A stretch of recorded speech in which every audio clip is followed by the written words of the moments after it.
Di episode ini perjalanan pun dilanjutkan sekali lagi, meninggalkan para warga sipil dan mantan tentara Irak yang menyerah di episode lalu. Iceman melihat jika bala bantuan ternyata sudah didatangkan.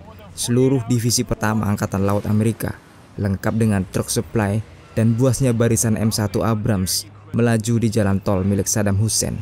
Dan kini lakon-lakon kita sudah berada di 40 km memasuki daerah Nasiriyah, bercampur dengan kerapatan dan kemacetan lalu lintas penduduk Irak.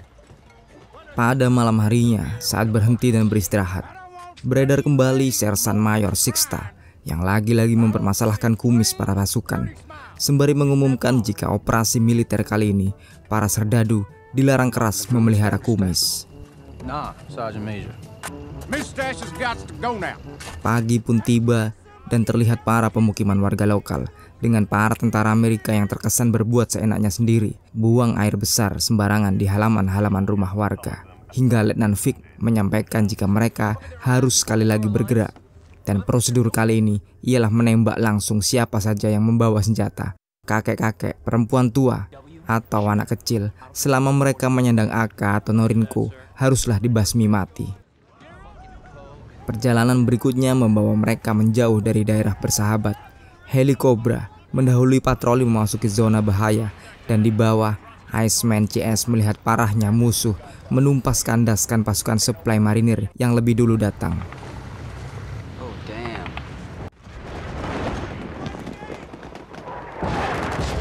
Dan di ujung jembatan inilah baku tembak jarak jauh sedang terjadi antara Kompi Alpha yang bersandi nama Assassin ini dengan musuh yang sialnya berada jauh di seberang sungai, berlindung dalam cover penuh interior gedung-gedung beton. Sementara Kompi Bravo belum juga menerima perintah untuk angkat senjata, dan Kompi Assassin yang sudah duluan beraksi ini mulai kejatuhan korban.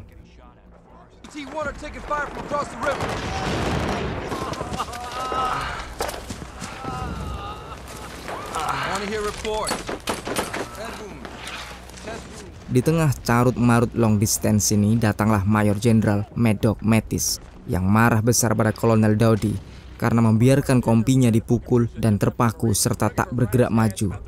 Majen Maddox akhirnya malah menjanjikan setelah kompi Dowdy berhasil merangsek maju, First Recon asuhan Godfather bisa segera menyerbu dan unjuk taji. Tapi lagi-lagi tentara Irak masih belum bisa ditembus hingga hari menjadi gelap bor. Sedangkan posisi mereka masih belum berada di tengah Nasiriyah.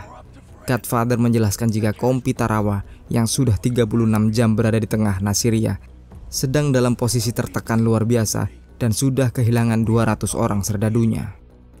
Keterlambatan markas pusat membaca situasi medan ini menyebabkan pasukan Saddam akhirnya bisa mengatur tempo pertempuran. Dan hal ini sangat ditakutkan oleh Godfather karena dirinya merasa marinir elitnya dibekali superioritas dalam perlengkapan dan disiplin perang yang seharusnya bisa memenangkan kampanye perang ini dengan mudah, cepat, dan efisien. Di lain sisi, Kapten Craig, Vick, Iceman, dan pletonnya mendiskusikan bagaimana mereka bersiap memasuki kota dengan kemungkinan 400.000 populasi Nasiriyah yang bisa-bisa menjadi musuh mereka semua. Dan menyinggung soal kontes kumis yang selama ini dibicarakan oleh Sersan Mayor Sixta ialah ide dari Godfather dan Mayor Jenderal Mattis untuk menyibak informan Irak yang ditanam di tubuh marinir. Dan keesokan harinya, peleton Letnan Vick maju mendahului rekan-rekannya menjadi ujung tombak paling depan, hingga jembatan pun usai dilalui, memasuki hutan urban dengan tembok-tembok muram yang mengancam di kiri kanan Humvee ini. Semakin masuk ke dalam semakin jelas pemandangan mengerikan yang telah dilalui oleh satuan tempur Tarawa beberapa hari belakangan ini dengan mayat-mayat berkelimpangan. Namun Ray masih melajukan Humvee-nya, tak gentar menengahi bangunan demi bangunan.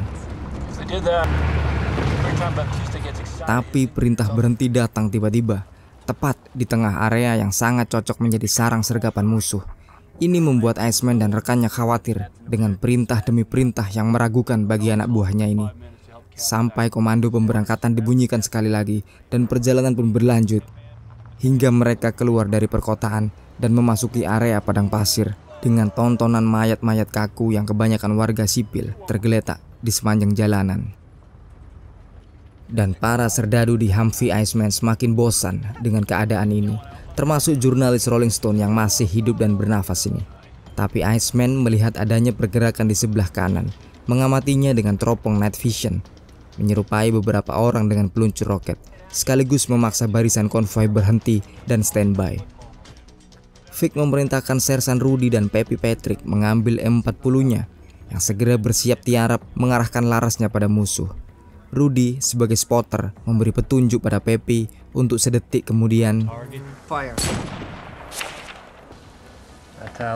Fire. Sebuah vulgar display dari kaliber NATO 762 dipertontonkan oleh Peppy Patrick yang sedikit bisa mengangkat moral para marinir yang dilanda kebosanan siang ini. Tapi belum tuntas, Bor. Kapten Amerika melihat adanya pergerakan dan mempersiapkan Norinco 56-nya.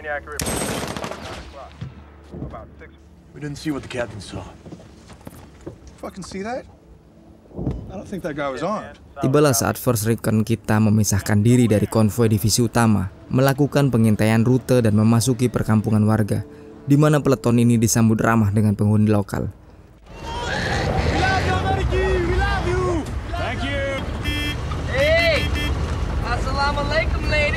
Sampai jalur akhirnya membuntu perjalanan mereka. Tak ada lagi rute aspal atau makadam terlihat, menandakan keidiotan superior mereka dalam membaca peta. Dan ini semakin memakan moral peleton Vic dan Iceman, sebuah inkompetensi para kapten dan pemimpin kompi mereka. Posisi mereka yang harusnya jadi ujung tombak depan konvoi, hanya karena kesalahan konyol ini membuat First Recon Iceman langsung terpindah di bagian belakang konvoi. Dan muaknya lagi, kaptennya menyebut jika regu Iceman lah yang mengambil tikungan yang salah.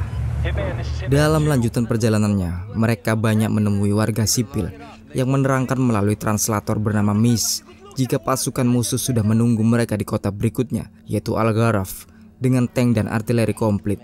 Ketidakmungkinan untuk First Recon menembus kota yang mengerikan ini membuat batalion memutuskan untuk mengambil jalan memutar, karena nyatanya kompi Assassin dan kompi Raptor sedang tertekan hebat.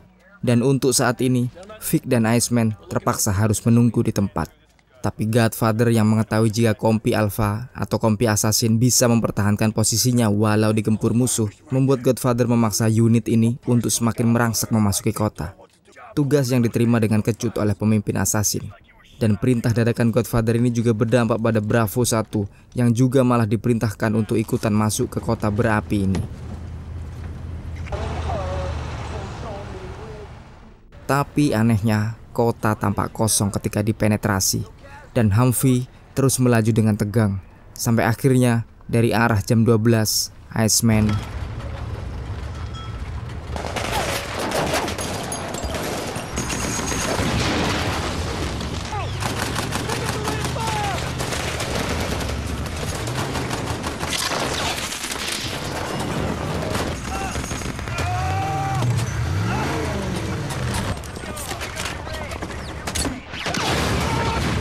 Yang menjadi gosip memanglah nyata.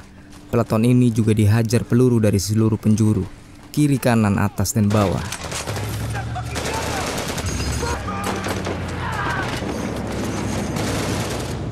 Trombley yang selama ini belum pernah menembak orang juga kebagian jatahnya dengan M249-nya dan seketika menjadi bergembira.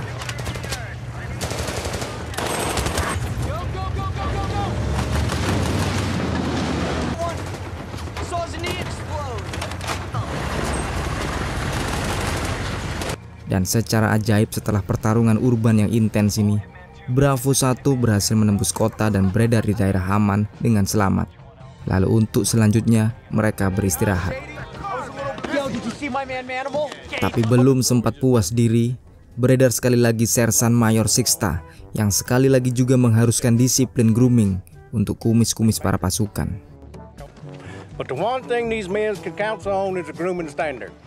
Setelah Sixta, bahkan istirahat tenang tampaknya belum juga didapatkan oleh Iceman, karena Ray Person mendatanginya dengan sebuah misi baru, yaitu mencari dan menyelamatkan satu perwira bodoh yang hilang di telan malam saat sedang buang tai.